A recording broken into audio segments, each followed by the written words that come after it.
बड़े भाई साहब मुंशी प्रेमचंद की एक कहानी। मेरे भाई साहब मुझसे 5 साल बड़े थे, लेकिन केवल 3 दर्जे आगे। उन्होंने भी उसी उम्र में पढ़ना शुरू किया था जब मैंने शुरू किया था, लेकिन तालीम जैसे महत्व के मामले में वह जल्दबाजी से काम लेना पसंद ना करते थे। इस भावना की बुनियाद खूब मजबूत डालना चाहते थे, जिस पर आलीशान महल बन सके। 1 साल का काम 2 साल में करते थे, कभी कभी 3 साल भी लग जाते थे। बुनियाद ही पुख्ता ना हो तो मकान कैसे पायेदार बने। मैं छोटा था, वह बड़े थे। मेरी उम्र 9 साल की थी, वह 14 साल के थे। उन्हें मेरी तंबीह और निगरानी का पूरा जन्मसिद्ध अधिकार था, और मेरी शालीनता इसी में थी कि उनके हुक्म को कानून समझूं। वह स्वभाव से बड़े अध्ययनशील थे, हरदम किताब खोले बैठे रहते और शायद दिमाग को आराम देने के लिए कभी कॉपी पर कभी किताब के हाशियों पर चिड़ियों, कुत्तों, बिल्लियों की तस्वीरें बनाया करते थे। कभी कभी एक ही नाम या शब्द या वाक्य 10-20 बार भी लिख डालते थे। कभी एक शेर को बार बार सुंदर अक्षरों में नकल करते, कभी ऐसी शब्द रचना करते जिसमें ना कोई अर्थ होता ना कोई सामंजस्य। मसलन एक बार उनकी कॉपी पर मैंने ये इबारत देखी, स्पेशल अमीना भाइयों भाइयों। दरअसल भाई भाई राधे श्याम, श्रीयुत राधे श्याम 1 घंटे तक। इसके बाद एक आदमी का चेहरा बना हुआ था। मैंने चेष्टा की कि इस पहेली का कोई अर्थ निकालूं, लेकिन असफल रहा और उनसे पूछने का साहस ना हुआ। वह नबी जमात में थे, मैं 5वीं में। उनकी रचनाओं को समझना मेरे लिए छोटा मुँह बड़ी बात थी। मेरा जी पढ़ने में बिल्कुल ना लगता था। 1 घंटा भी किताब लेकर बैठना पहाड़ था। मौका पाते ही हॉस्टल से निकलकर मैदान में आ जाता और कभी ककरियाँ उछालता, कभी कागज़ की तितलियाँ उड़ाता, और कोई साथी मिल गया तो पूछना ही क्या।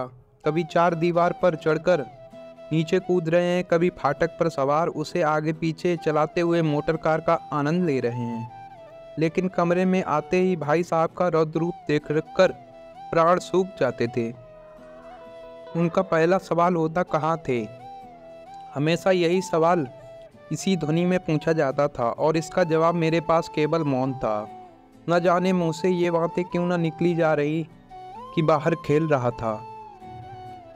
मेरा मौन कह देता था कि मुझे अपना अपराध स्वीकार है, और भाई साहब के लिए इसके सिवा और कोई इलाज ना था कि स्नेह और रोष से मिले हुए शब्दों में मेरा सत्कार करें। इस तरह अंग्रेजी पढ़ोगे तो ज़िंदगी भर पढ़ते रहोगे और एक हर्फ ना आएगा। अंग्रेजी पढ़ना कोई हंसी खेल नहीं है कि जो चाहे पढ़ ले। नहीं, ऐरा गैरा नत्थू खैरा भी अंग्रेजी के विद्वान हो जाते। यहाँ रात दिन आंखें फोड़नी पड़ती हैं और खून जलाना पड़ता है, तब कहीं ये विदा आती है। और आती क्या है, यहाँ कहने को आ जाती है, बड़े बड़े विद्वान भी शुद्ध अंग्रेजी नहीं लिख सकते, बोलना तो दूर रहा। और मैं कहता हूँ, तुम कितने पौधे हो कि मुझे देखकर भी सबक नहीं लेते। मैं कितनी मेहनत करता हूँ, तुम अपनी आंखों देखते हो। अगर नहीं देखते, जो ये तुम्हारी आंखों का कसूर है, तुम्हारी बुद्धि का कसूर है। इतने मैले तमाशे होते हैं, मुझे तुमने कभी देखने जाते देखा है? रोज ही क्रिकेट और हॉकी मैच होते हैं, मैं पास नहीं फटकता, हमेशा पढ़ता रहता हूँ। उसी पर भी एक एक दर्जे में 2-3 साल पढ़ा रहता हूँ। फिर तुम कैसे आशा करते हो कि तुम यूँ खेल कूद में वक्त गवाकर पास हो जाओगे? मुझे तो 2-3 साल लगते हैं। तुम उम्र भर इसी दर्जे में पढ़े सड़ते रहोगे। अगर तुम्हें इस तरह उम्र गंवानी है तो बेहतर है घर चले जाओ और मज़े से गुल्ली डंडा खेलो। दादा की गाड़ी कमाई के रुपए क्यों बर्बाद कर रहे हो? मैं ये लताई सुनकर आंसू बहाने लगता। जवाब ही क्या था, अपराध तो मैंने किया, लताड़ कौन सहे। भाई साहब उपदेश की कला में निपुण थे। ऐसी ऐसी लगती बातें कहते, ऐसे ऐसे सूखती वार चलाते कि मेरे जिगर के टुकड़े टुकड़े हो जाते और हिम्मत टूट जाती। इस तरह जान तोड़कर मेहनत करने की शक्ति मैं अपने में ना पाता, और इस निराशा से जरा देर के लिए सोचने में लग जाता, क्यों ना घर चला जाऊं। जो काम मेरे बूते के बाहर है उसमें हाथ डालकर अपनी ज़िंदगी का क्यों ख़राब करूं। मुझे अपना मूर्ख रहना मंजूर था, लेकिन उतनी मेहनत, मुझे तो चक्कर आ जाता था। लेकिन 2-2 घंटे बाद निराशा के बादल फट जाते और मैं इरादा करता कि आगे से खूब जी लगाकर पढ़ूंगा। चटपट एक टाइम टेबल बना डालता, बिना पहले से नक्शा बनाए, बिना कोई स्कीम तैयार किए काम कैसे शुरू करूं। टाइम टेबल में खेल कूद की मत बिल्कुल उड़ जाती। प्रातःकाल उठना, 6 बजे मुंह हाथ धोना, नाश्ता करके पढ़ने बैठ जाना। 6 बजे से 8 बजे तक अंग्रेजी, 8 से 9 तक हिसाब, 9 से 9:30 तक इतिहास, फिर भोजन और स्कूल। 3:30 बजे स्कूल से वापस होकर आधा घंटा आराम, फिर 4 से 5 भूगोल, 5 से 6 ग्रामर, आधा घंटा हॉस्टल के सामने टहलना। 6:30 बजे से 7 बजे तक अंग्रेजी कॉम्पोजिशन, फिर भोजन करके 8 से 9 तक अनुवाद, 9 से 10 तक हिंदी, 10 से 11 तक विविध विषय, फिर विश्राम। मगर टाइम टेबल बना लेना एक बात है, उस पर अमल करना दूसरी बात है।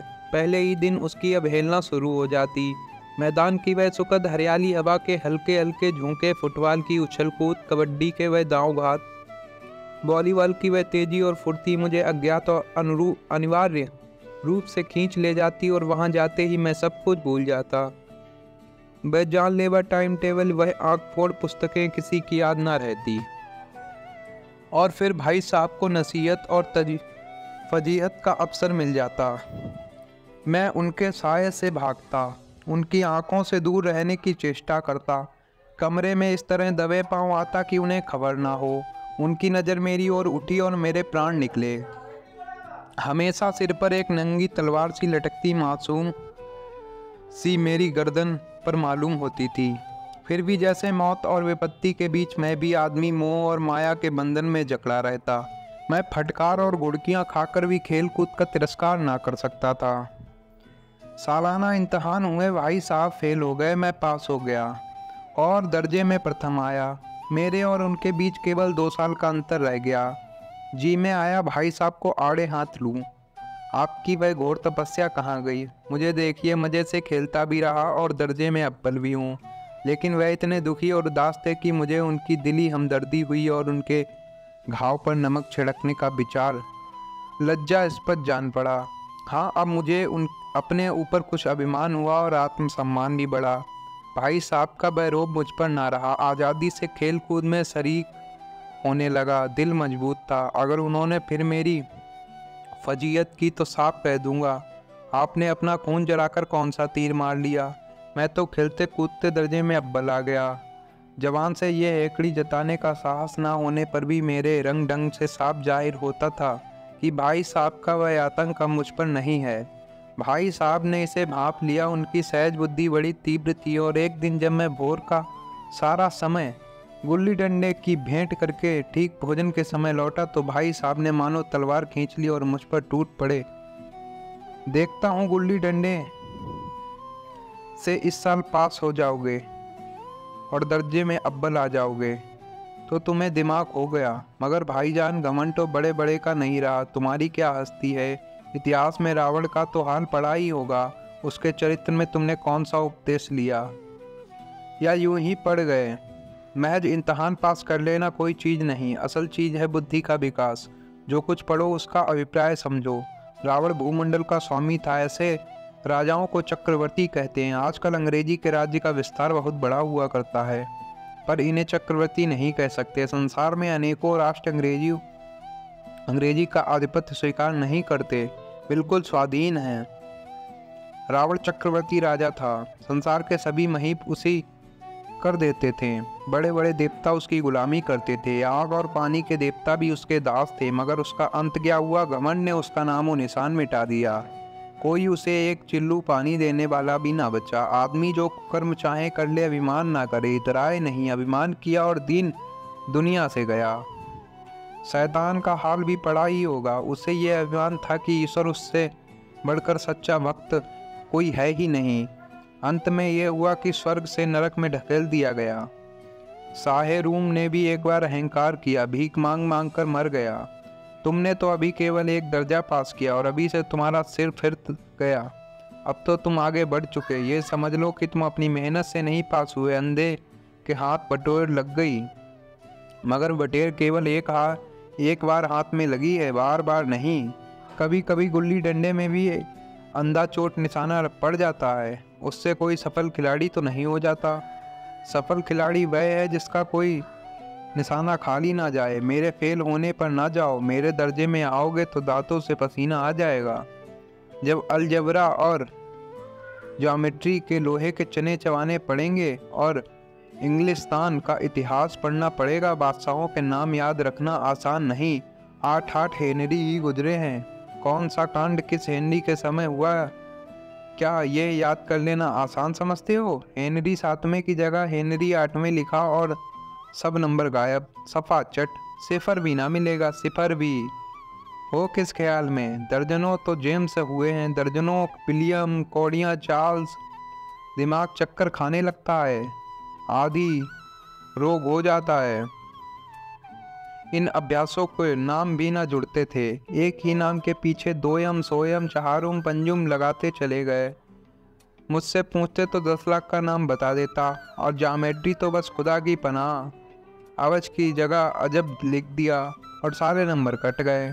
कोई निर्दयी मुमतहिनों से पूछता कि आखिर अवज और अजब में क्या फ़र्क है, और व्यर्थ ही बात के लिए क्यों छात्रों का खून करते हैं। दाल भात रोटी खाई या भात दाल रोटी खाई, इसमें क्या रखा है? मगर इन परीक्षकों को क्या परवाह है, तो वही देखते हैं जो पुस्तक में लिखा है। चाहते हैं कि अक्षर अक्षर रट डाले लड़के, और इसी रटंत का नाम शिक्षा रख कर छोड़ा है इन लोगों ने। और आखिर इन बेसिर पैर की बातों पे पढ़ने से फ़ायदा ही क्या है? इस रेखा पर वह लंब गिरा 2 तो आधा लंब से दुगना होगा। पूछिए इससे प्रयोजन? दुगना नहीं चौगुना हो जाए या आधा ही रहे मेरी बला से, लेकिन परीक्षा में पास होना है तो ये सब खुराफात याद करनी पड़ेगी। कह दिया।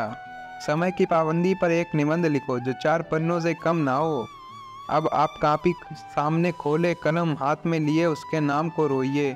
कौन नहीं जानता समय की पाबंदी बहुत अच्छी बात है। इससे आदमी के जीवन में संयम आ जाता है, दूसरों का उस पर स्नेह होने लगता है और उसके कारोबार में उन्नति होती है। लेकिन इस जरा सी बात पर 4 पन्ने कैसे लिखें? जो बात एक वाक्य में कही जा सके उसे 4 पन्ने में लिखने की क्या ज़रूरत है?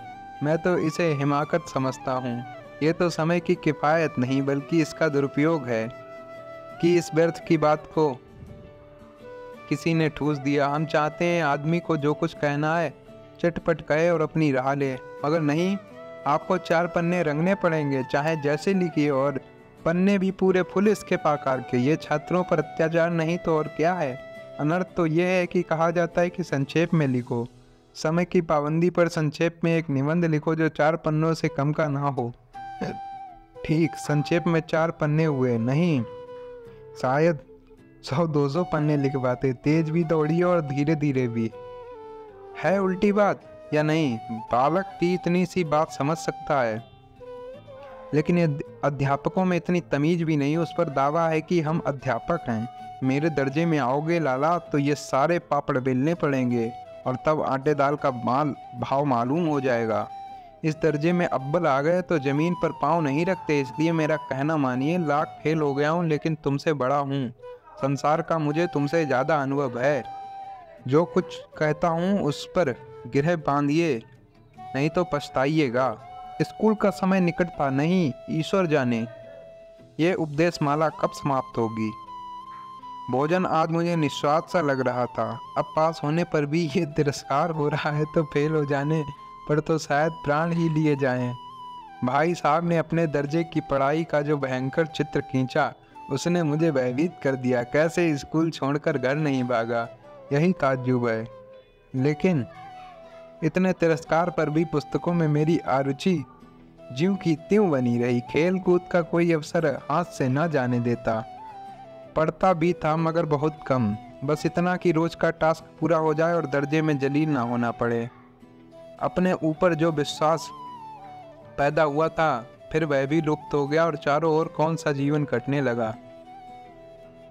फिर सालाना इम्तहान हुआ और कुछ ऐसा संयोग हुआ कि मैं फिर पास हुआ और बड़े भाई साहब फिर फेल हो गए। मैंने बहुत मेहनत ना की पर ना जाने कैसे दर्जे में अव्वल आ गया। मुझे खुद अचरज हुआ। भाई साहब ने प्राणांतक परिश्रम किया था, कोर्स का एक एक शब्द चाट गए थे। 10 बजे रात तक इधर, 4 बजे भोर से उबर 6 से 9:30 तक स्कूल जाने के पहले मुद्रा कांतिहीन हो गई थी, मगर बेचारे फेल हो गए। मुझे उन पर दया आती थी। नतीजा सुनाया गया तो वह रो पड़े और मैं भी रोने लगा। अपने पास होने वाली खुशी आधी हो गई। मैं भी फेल हो गया होता तो भाई साहब को इतना दुख ना होता, लेकिन विधि की बात कौन टाले। मेरे और भाई साहब के बीच में अब केवल एक दर्जे का अंतर रह गया। मेरे मन में एक कुटिल भावना उदय हुई कि कहीं भाई साहब एक साल और फेल हो जाएं तो मैं उनके बराबर आ जाऊं और फिर किस आधार पर मेरी फजीयत कर सकेंगे। लेकिन मैंने इस कमीने विचार को दिल से बलपूर्वक निकाल डाला। आखिर वह मुझे मेरे हित के विचार मुझसे ही तो डांटते हैं। मुझे उस वक्त अप्रिय लगता है अवश्य, मगर ये सब उनके उपदेशों का ही असर है कि मैं दनादन पास होता जाता हूँ, और इतने अच्छे नंबरों से। अब भाई साहब बहुत कुछ नर्म पड़ गए थे। कई बार मुझे डांटने का अवसर पाकर भी उन्होंने धीरज से काम लिया। शायद अब वह खुद समझने लगे थे कि मुझे डांटने का अधिकार उन्हें नहीं रहा, या रहा तो बहुत कम। मेरी स्वच्छंदता भी बढ़ी। मैं उनकी सहिष्णुता और अनुचित लाभ उठाने लगा। मुझे कुछ ऐसी धारणा हुई कि मैं तो पास ही हो जाऊंगा, पढ़ूं या ना पढ़ूं। मेरी तकदीर बलवान है। इसलिए भाई साहब के डर से जो थोड़ा बहुत पढ़ लिया करता था वह भी बंद हुआ। मुझे कनकोए उड़ाने का नया शौक पैदा हो गया था। अब सारा समय पतंगबाजी की भेंट होता था। फिर भी भाई साहब का अदब करता था और उनकी नज़र बचाए कनकौए उड़ाता था। मांझा देना, कन्ने बांधना, पतंग टूर्नामेंट की तैयारी आदि समस्याएं अब गुप्त रूप से हल की जाती थीं। भाई साहब को यह संदेह न करने देना चाहता था कि उनका सम्मान और लिहाज मेरी नज़रों से कम हो गया है। एक दिन संध्या था। मैं हॉस्टल से दूर एक कनकौए लूटने बेतहाशा दौड़ा जा रहा था। आंखें आसमान की ओर थीं और मेरे मन उस आकाशगामी पथिक की और जो मंद गति से झूमता पतन की ओर चला जा रहा था। मानो कोई आत्मा स्वर्ग से निकलकर विरक्त मन से नए संस्कार ग्रहण करने जा रही हो। बालक की एक पूरी सेना लग गई और झाईदार बांस लिए उनका स्वागत करने को दौड़ी आ रही थी। किसी को अपने आगे पीछे खबर ना थी। सभी मानो उस पतंग के साथ ही आकाश में उड़ रहे थे, जहाँ सब कुछ समतल है। न मोटर कारें हैं, न ट्राम, न गाड़ियाँ। सहसा भाई साहब से मेरी मुठभेड़ हो गई, जो शायद बाजार से लौट रहे थे। उन्होंने वहीं मेरा हाथ पकड़ लिया और उग्र भाव से बोले, इन बाजारी लौंडों के साथ धेले के कनकौए लिए दौड़ते तुम्हें शर्म नहीं आती? तुम्हें इसका कुछ लिहाज है कि नहीं? अब नीची जमात में मैं नहीं हूँ, बल्कि 8वीं जमात में आ गए हो और मुझसे केवल एक दर्जा नीचे हो। आखिर आदमी को कुछ तो अपनी पोजीशन का ख्याल करना चाहिए। एक ज़माना था कि लोग 8वां दर्जा पास करके नायब तहसीलदार हो जाते थे। मैं कितने ही मिडलचियों को जानता हूँ जो आज अव्वल दर्जे के डिप्टी मजिस्ट्रेट और सुपरिंटेंडेंट हैं। कितने ही 8वीं जमात वाले हमारे लीडर और समाचार पत्रों के संपादक हैं। बड़े बड़े विद्वान उनकी मातहती में काम करते हैं, और तुम उसी 8वें दर्जे में आकर बाजेरी लौंडों के साथ कनकौए लिए दौड़ रहे हो। मुझे तुम्हारी इस कम अक्ली पर दुख होता है। तुम जहीन हो, इसमें कोई शक नहीं, लेकिन ये जेहन किस काम का जो हमारे आत्म गौरव की हत्या कर डाले। तुम अपने दिमाग में क्या समझते हो? मैं भाई साहब से एक महज दर्जा नीचे हूँ। अब उन्हें मुझे कुछ कहने का हक नहीं है, लेकिन यह मेरी गलती है। मैं तुमसे 5 साल बड़ा हूँ, और चाहे आज तुम मेरी जमात में आ जाओ, और परीक्षकों का यही हाल है, तो निसंदेह अगले साल तुम मेरे समक्ष हो जाओगे, और शायद 1 साल बाद तुम मुझसे आगे निकल जाओ। लेकिन मुझसे और तुम में 5 साल का अंतर है, उसे तुम क्या खुद भी मिटा सकते हो? मैं तुमसे 5 साल बड़ा हूँ और हमेशा रहूँगा। मुझे दुनिया का और ज़िंदगी का जो तजुर्बा है, तुम उसकी बराबरी नहीं कर सकते, चाहे तुम MA, DL या DLED क्यों ना हो जाओ। समझे, किताबें पढ़ने से नहीं आती हैं। हमारी अम्मा ने कोई दर्जा पास नहीं किया और दादा शायद 5वीं 6ठी जमात के आगे नहीं गए, लेकिन हम दोनों चाहे तो पूरी दुनिया की विद्या पढ़ लें। अम्मा और दादा को हमें समझाने और सुधारने का अधिकार हमेशा रहेगा, केवल इसलिए नहीं कि वे हमारे जन्मदाता हैं, बल्कि इसलिए कि उन्हें दुनिया का हमसे ज़्यादा तजुर्बा है और रहेगा। अमेरिका में किस तरह के राज्य व्यवस्थाएं हैं और 8वें हेनरी ने कितने विवाह किए और आकाश में कितने नक्षत्र हैं, ये बात चाहे उन्हें मालूम हो ना हो, लेकिन हजारों ऐसी बातें हैं जिनका ज्ञान उन्हें हमसे ज़्यादा है। दैव ना करें मैं बीमार हो जाऊं तो तुम्हारे हाथ पांव फूल जाएंगे। दादा को तार देने के सिवा तुम्हें और कुछ ना सूझेगा, लेकिन तुम्हारी जगह पर दादा हो तो किसी को तार ना देना, घबराएं ना हवास का। हाँ, पहले खुद का मर्ज पहचान कर इलाज करेंगे, उसमें सफल ना हुए तो किसी डॉक्टर को बुलाएंगे। बीमारी तो खैर बड़ी चीज़ है, हम तुम इतनी सी भी नहीं जानते कि महीने भर का खर्च महीने भर कैसे चले। और कुछ दादा बेचते हैं, उसे हम 20-22 तक खर्च कर डालते हैं और पैसे को मोहताज हो जाते हैं। नाश्ता बंद हो जाता है, धोबी और नाई से मुंह चुराने लगते हैं। लेकिन जितना आज हम और तुम खर्च कर रहे हैं उसके आधे में दादा अपनी उम्र का बड़ा भाग इज्जत और नेक नामी के साथ निभाया है और एक कुटुंब का पालन किया है जिसमें सब मिलाकर 9 आदमी थे। अपने हेड मास्टर साहब को देखो, एमए हैं कि नहीं, और यहाँ के एमए नहीं, ऑक्सफोर्ड के 1000 रुपये पाते हैं, लेकिन उनके घर इंतजाम कौन करता है? उनकी बूढ़ी माँ। हेड मास्टर साहब की डिग्री यहाँ बेकार हो गई। पहले खुद घर का इंतजाम करते थे, खर्च पूरा ना पड़ता था, कर्जदार रहते थे। जब से उनकी माताजी ने प्रबंधन का कार्य अपने हाथ में लिया है, जैसे घर में लक्ष्मी आ गई। तो भाईजान, ये गुरूर दिल से निकाल डालो कि तुम मेरे समीप आ गए हो और अब स्वतंत्र हो। मेरे देखते तुम बेराह नहीं चल पाओगे। अगर तुम यूं ना मानोगे तो मैं थप्पड़ दिखाकर इसका प्रयोग भी करना जानता हूँ। मैं जानता हूँ तुम्हें मेरी बातें जहर लग रही हैं। मैं उनकी इस नई युक्ति से नतमस्तक हो गया। मुझे आज सचमुच अपनी लघुता का अनुभव हुआ और भाई साहब के प्रति मेरे मन में श्रद्धा उत्पन्न हुई। मैंने सजल आंखों से कहा, हरगिज नहीं, आप जो कुछ फरमा रहे हैं बिल्कुल सच है और आपको कहने का अधिकार है। भाई साहब ने मुझे गले लगा लिया और बोले, मैं कनकौए उड़ाने को मना नहीं करता, मेरा जी भी ललचाता है, लेकिन क्या करूं? खुद बेराह चलूं तो तुम्हारी रक्षा कैसे करूं? ये कर्तव्य भी तो मेरे सिर है। संयोग से उसी वक्त एक कटा हुआ कनकौआ मेरे ऊपर से गुजरा। उसकी डोर लटक रही थी। लड़कों का एक गोल पीछे पीछे दौड़ा चला आता था। भाई साहब ने लंबे हैं ही उछलकर उसकी डोर पकड़ ली और बेतहासा हॉस्टल की तरफ दौड़े और मेरे पीछे पीछे दौड़ रहा था। धन्यवाद।